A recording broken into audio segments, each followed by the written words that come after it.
Howdy folks, Dreadshells here, and welcome back to World of Tanks. In my last video that I uploaded, I showed you guys a game that I had in my WZ-131 on Karelia Assault Offense, so I figured I'd show you guys a game from the other side. This is Karelia Assault Defense, and we are playing in our RU-251, the Tier 8 German scout tank. And as you guys can see from the matchmaking, that this is super good matchmaking for the RU-251.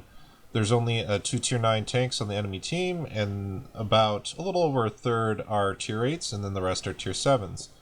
So I can't play this game exclusively as a spotter. That would be really dumb. I need to be trying to do as much damage as possible because I'm basically a medium tank in this game that is more mobile and has a lot better camo rating. So that's kind of my role in this game. And like in the last battle that I showed you guys on Karelia in my WZ-131, where I explained that I made a lot of mistakes in the battle and pointed them out to you guys, and I was able to still get a good statistical result in spite of those bad decisions, not because of the decisions that I made. This game is quite similar to that, where I had a pretty good statistical outcome of this game, but I made a lot of bad tanking errors in this game, and I will be pointing those out as well. So let's just start the game. I haven't been playing the Tier 8 Scouts a lot over the last year or so until very recently. I kind of like Tier 7 Scouts the most. Of course, that will change when Tier 10 Scouts are released and the dynamic and meta of Scouts will change in general. But I've been starting to play my Tier 8 Scouts a lot more over the last few weeks to try and build up some XP so I can have enough XP to just go ahead and unlock the Tier 10 tanks. All the Tier 8 Scout tanks will be bumped up to Tier 9 Scout tanks, with possibly the exception of the M4190 GF, or the Black Dog as it's known, the premium Tier 8 German Scout tank. Not sure what Warrior Gaming are going to do with that because it's a premium. I rush into here sometimes. Sometimes I can get vision in here in G6 and then H6, and also I can spot into K2 early from these trees up here. But honestly, playing this position really badly at the start of this game here, really static. I should have been a lot more fluid, not reacting to that MT25. You can get shot in this position from the hill and from K2, the same positions that you're spotting. Had an HE round loaded for the MT25, as I can probably pen the MT25 with HE as long as I can shoot above the tracks, and didn't reload back to AP, so unfortunately don't do max damage to the M53-55 artillery. And now I'm deciding to rush across the swamp here. This is kind of a misplay, I would say. There's a reason that I'm doing it. Mainly because when you're deciding where to go and when to go on a map, a lot of it has to do with looking at your mini-map and looking at where the enemy tanks have been spotted. And we can see here that the T-34, STA-2, Super Pershing, and OI have been spotted up here in the northeast, and the ST-1, SU-101, and ISU-152 have been spotted over here in the southwest. So other than the what would be the T10 up here, the top tier 9 Russian heavy on the enemy team, there can't be a whole lot up here in front of me, right? So that's part of the reason why I'm moving up here. So I don't think it was a misplay here to move into the middle of the swamp here and get up underneath the gun line of the enemy snipers here. But as you guys will see in a moment, I play this position really poorly, and I lose a lot of HP because of my micro tanking errors that I do. So let's keep going. Slowing down there to see if I have a shot on the Super Pershing was also a mistake. When you're in the open, you wanted to get from point of cover to point of cover before you start to think about engaging enemy usually. Some pro driving there and luckily don't flip my tank. Like I said, I make a lot of mistakes in this game.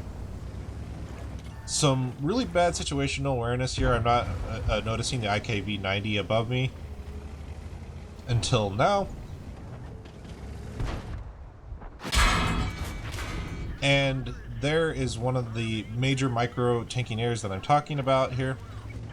Exposing myself to 2 angles of fire, and my gun is damaged and I didn't aim properly, and unfortunately my second shot misses. But the IKV, I'll pause the game here because that was a fairly quick sequence of events. The IKV completely throws away the advantage that he had up here, right? He had all the advantage. He had me trapped and pinned in between 2 angles of fire, between the super Pershing and himself, and I took a shot of damage from the super Pershing unnecessarily when I moved over here. When you move into a position where you know that you're going to get shot by a enemy from from one direction or the other, don't expose yourself to 2 angles of fire like I just did here, where I took a shot from the super Pershing and the IKV. I only needed to take a shot of damage from one of them potentially. And also, I'm fairly lucky that I think this ISU-152 didn't shoot me as well. I'm not sure if he was on a reload or if he was relocating or what he was up to during that quick sequence. But all the IKV had to do was just sit up here. He had really good gun depression and he was able to shoot down on me and stay fairly in cover on this rock up here. I think maybe our challenger over here had a shot at him, but I doubt it because this rock is fairly large. So he had all the advantage and he decided to YOLO me. And fortunately, because he did that, I was able to win the engagement. So now it's about getting unspotted and not trying to get shot from the ISU over here or get shot from the super Pershing over here. So my first priority now is to get unspotted.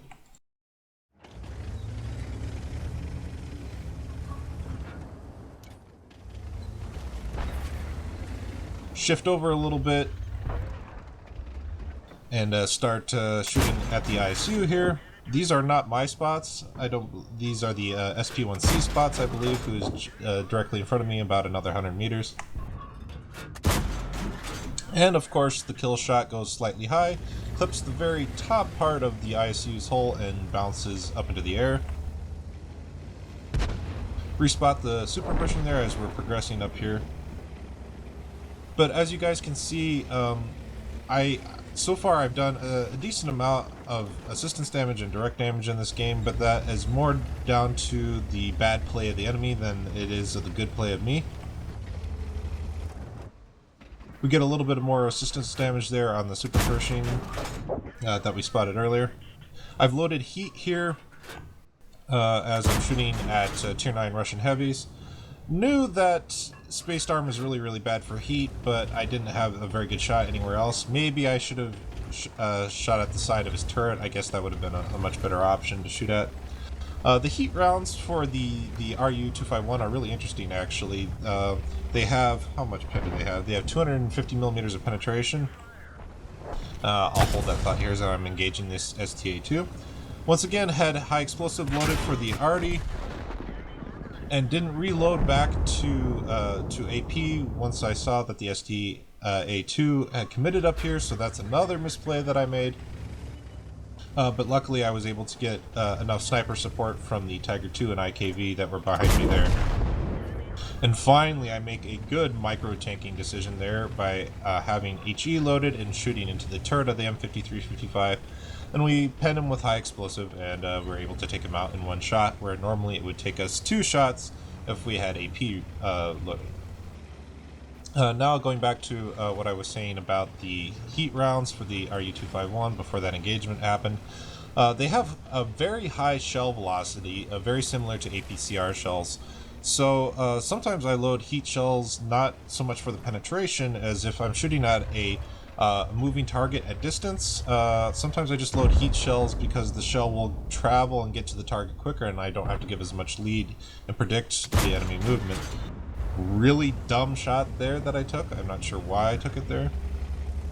Getting some assistance damage from spotting the STI there. I think the WZ-14, tier 9 Chinese heavy behind me, put a shot into him, and I think maybe artillery shot the ST-1 as well. Really bad here, pausing in the open to try and get a shot on the T-10. And instead of getting up underneath the gun line of these heavies right away. And this is going to give the STI an opportunity to get a shot on me. Luckily, he doesn't have the gun depression to shoot me until there, and he doesn't traverse his turret while he's going up over the ridge. Gonna pause the game here, and I am able to get all the sniper support from my teammates back here to take the STI out before he kills me. Now, once again, another big mistake that I made here. When I didn't really stop per se, but I practically stopped when I was crossing the second tier plateau here, when I was trying to get shots on the T-10 when he was parked back here. Really bad idea, just needed to get into cover. And the better idea for me would have been to have looped all the way around from the K-line, like the CDC has done.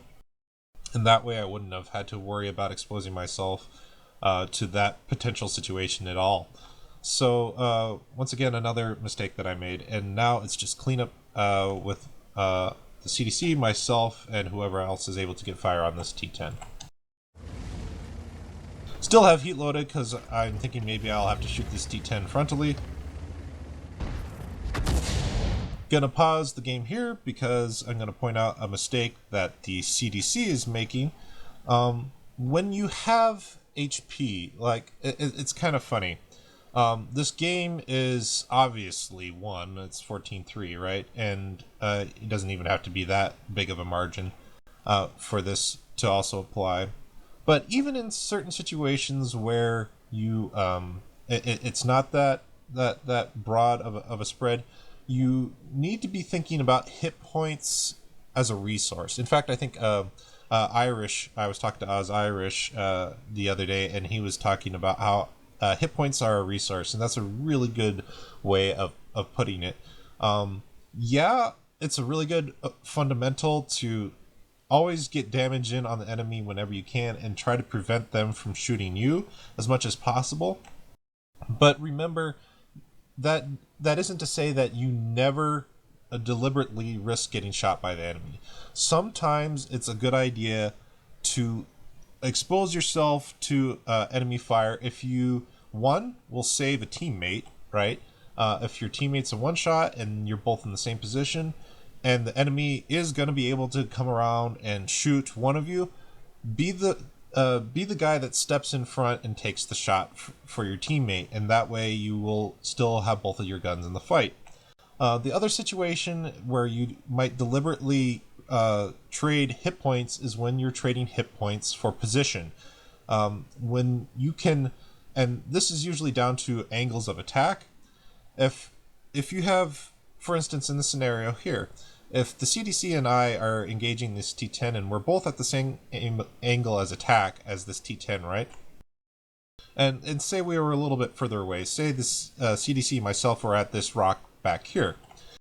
What the smart thing to do would be for, if we had to win this position and kill this T-10, otherwise we might lose the battle, it would be smart for the CDC or me, if I had more hit points, to drive across here like this, or come around here like this, and that way we start engaging him from two different directions.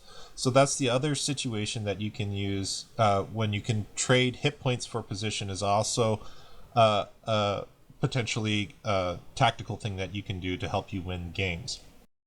And the mistake that the CDC is making right now is he's reversing, right? He doesn't want to get shot by the T-10, but he's not paying attention to the fact that he has 1,108 hit points, where I have only 134. Now, to be fair, I only have 134 hit points because I played really badly over here, right? I played really badly over here underneath the attacking team sniper ridge, and I lost all my HP. But this is the situation that we are in now, and what he should be doing is he should be pushing this T-10, right? He should be at least stepping in front here, potentially, and if the T-10 fires, then both of us can shoot the T-10 twice, and I might even be able to shoot him 3 times before he reloads. So that is a really good potential trade. remember your economy of HP when you are playing your battles in World of Tanks. Hit points are a resource, and you can spend them to get advantage in angles and position, as well as keeping your teammates alive. Luckily, the T10 there misses, and he puts his shot into the rock, and we track him here. Being careful to shoot below the spaced armor and in between the tracks, as I had heat loaded, and probably should have reloaded AP there and not wasted so many credits there. About 3 shells of heat that I fired unnecessarily in that situation. So that's another economy mistake, in this case economy of credits. But we ended up winning this battle by a large margin, 15-3. And I had a really good statistical outcome here, right? I had 3,200 direct damage and almost 5,000 spotting damage.